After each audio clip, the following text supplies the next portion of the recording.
Thank you and welcome to the show today. The topic today is women, W-O-M-E-N, and AIDS.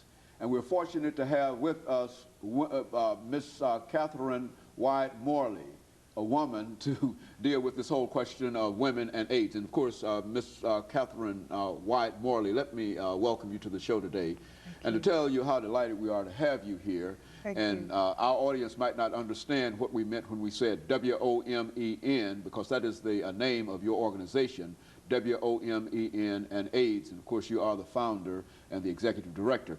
But before we get into the impact that this disease is having upon women, Miss CWyatt-Morley, let me have you to give us some information about your background, your education, your experiences, and some of the things that were important in your life, eventually leading you to found an organization dealing almost exclusively with women and this dreaded disease of AIDS. Let's talk about it from that perspective. Thank you. Thank you. Let me first of all say thank you so much for allowing me the forum and the opportunity to come and take part in your wonderful, wonderful show. I appreciate that. Again, my name is CWyatt-Morley, and founder and executive director of an organization called Women on Maintaining Education and Nutrition, which gives us the acronym WOMEN. I am originally from Flint, Michigan. Actually came down over 10 years ago to work in one of the large manufacturing plants here in Middle Tennessee, and have made Tennessee my home and absolutely love Tennessee.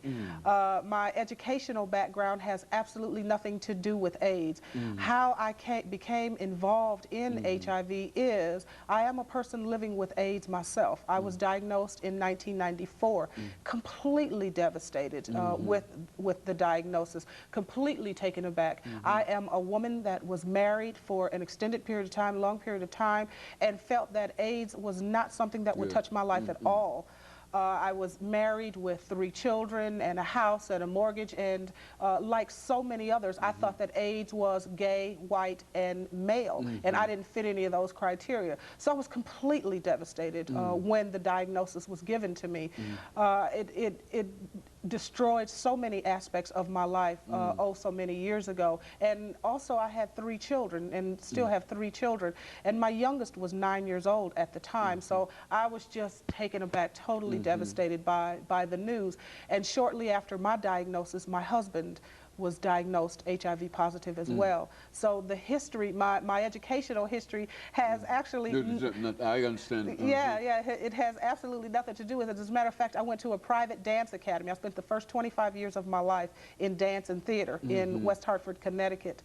And so my education was totally removed. Again, being founder and executive director of Women on Maintaining Education and Nutrition is something that evolved. It is something that transformed. The transformation that occurred in me allowed me the opportunity to give birth to a nonprofit AIDS service organization who specifically targets African Americans and African American females and women alike.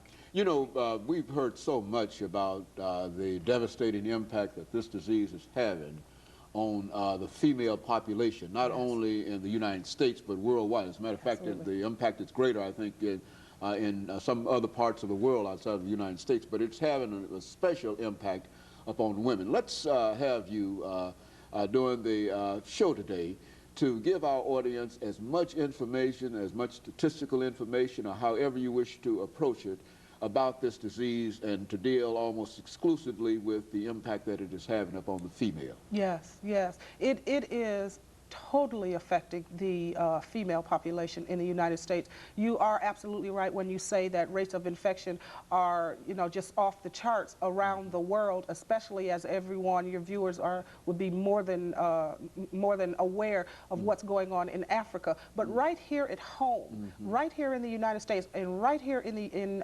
Tennessee, rates of infection are skyrocketing within the population of women, primarily and specifically within the African American African female population, not to mention sexually transmitted diseases and what those things are doing to women. We are off the charts with rates of infection. Women are 1 in 160 African American females are now in the United States living with this disease, and we have to do something about it. And we do that at my organization, Women on Maintaining Education and Nutrition. Our primary goal is prevention. One of the things that we do a lot is street and community outreach, and I, as founder and executive director, do believe that we make a tremendous impact when we empower women. When, as women are more and more heads of households, women are in control, women are in charge.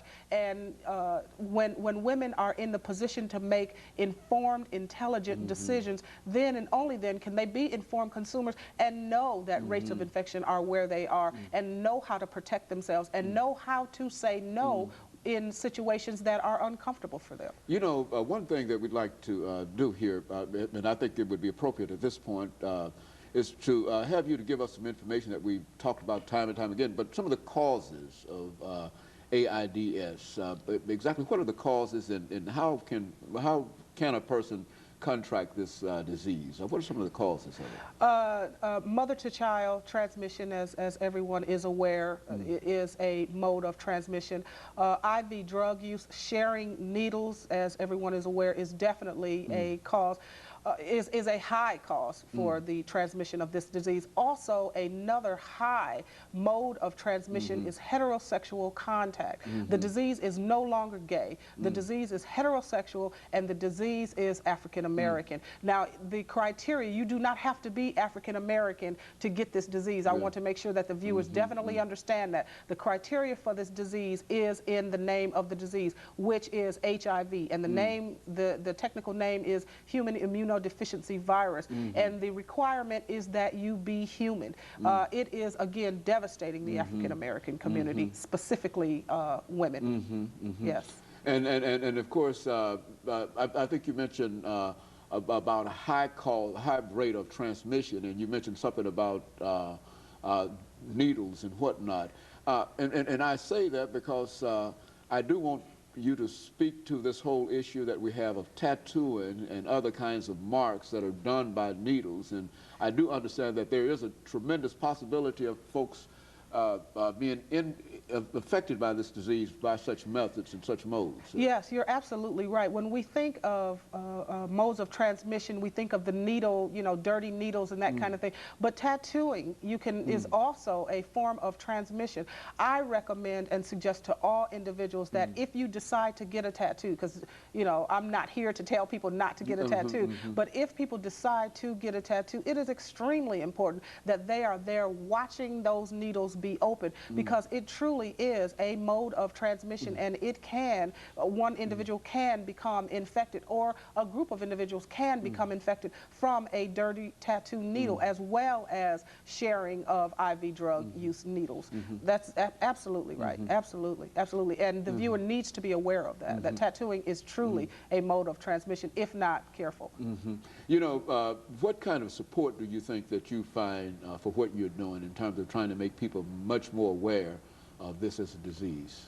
There's tremendous support out there. There's tremendous support within the African American community. However, the African American community has been lulled into thinking that someone else is infected, someone else is bothered, someone else is, it's someone else's problem. And though the support is there immensely, the African American people do pay attention to what is going on, but the African American community is also in a great form of denial, because we decide that this disease is gay, it's white, it's, you know, somewhere else. We as a people spend a lot of time deciding that some other modes of transmission, or you shouldn't have done that, or shame on that person, or it's the prostitute, or you know, you had to been shooting drugs, or the white man infiltrated the African American community with this disease, and that kind of thing.